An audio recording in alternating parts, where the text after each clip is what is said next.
ஜெய் ஸ்ரீராம். மாப்பிள்ளை சம்பாவில் இன்றைக்கி தேங்காய் தோசை, நீர் தோசைன்னு சொல்லுவா. அது எப்படி பண்ணுறதுன்னு இன்றைக்கி பார்க்கலாம். மாப்பிள்ளை சம்பா ஒரு அழாக்கு, பச்சரிசி ஒரு அழாக்கு, துருவின தேங்காய் ஒரு அழாக்கு, தேவையான அளவு உப்பு. அரிசியை நன்னா களைஞ்சிட்டு 6 மணி நேரம் ஊற வச்சுக்கணும். ஒரு 6 மணி நேரமாவது ஊறினா தான் அது அரைக்கிறதுக்கு ஈஸியாக இருக்குது. நான் கவனித்த அளவில் அந்த மாதிரி தான் இருக்குது.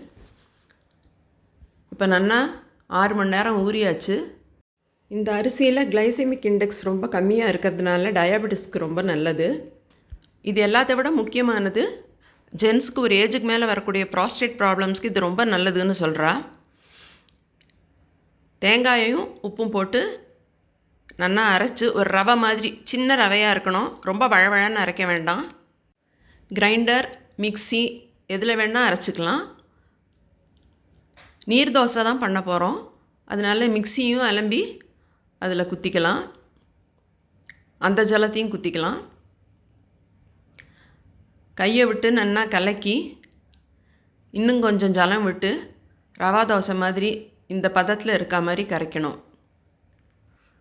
தோசைக்கல்லை சூடாக்கி ஒரு சொட்டி எண்ணெயை விட்டு டிஷ்யூ பேப்பரை விட்டு தொடச்சிட்டு ரவா தோசைக்கு குத்துற மாதிரி கொஞ்சம் ஒசரத்துலேருந்து குத்தணும். கொஞ்சம் மேலேருந்து சைட்வைஸ் போட்டு தோசை பண்ணுற மாதிரி பண்ண வேண்டாம். இந்த மாதிரி ஓரத்துலேருந்து குத்தணும். சின்ன சின்ன ஓட்டை இருக்கும், பரவாயில்ல.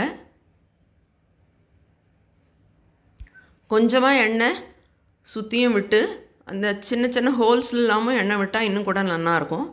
மூடி போட்டும் பண்ணலாம், மூடாமையும் பண்ணலாம். நான் மூடாமல் தான் பண்ணியிருக்கேன், அதனால் திருப்பி போடுறேன். மூடி போட்டு பண்ணினா திருப்பி போட வேண்டாம். இது கொஞ்சம் பொறுமையாக தான் வேகும். கொஞ்சம் வெயிட் பண்ணி ஓரமெல்லாம் விட்டு வந்தவுடனே திருப்பி போடணும். ஒவ்வொரு தோசையும் பண்ணும்போது மாவை அடியிலேருந்து கலக்கி விட்டு அப்புறம் மாவை குத்தணும். இந்த அரிசியில் ஹெல்த் பெனிஃபிட்ஸ் ஜாஸ்தி. இதுலேயே இட்லி, தோசை, அடை எல்லாமே பண்ணலாம். பின்னால் ஒரு வீடியோவில் அதுவும் பண்ணி காமிக்கிறேன்.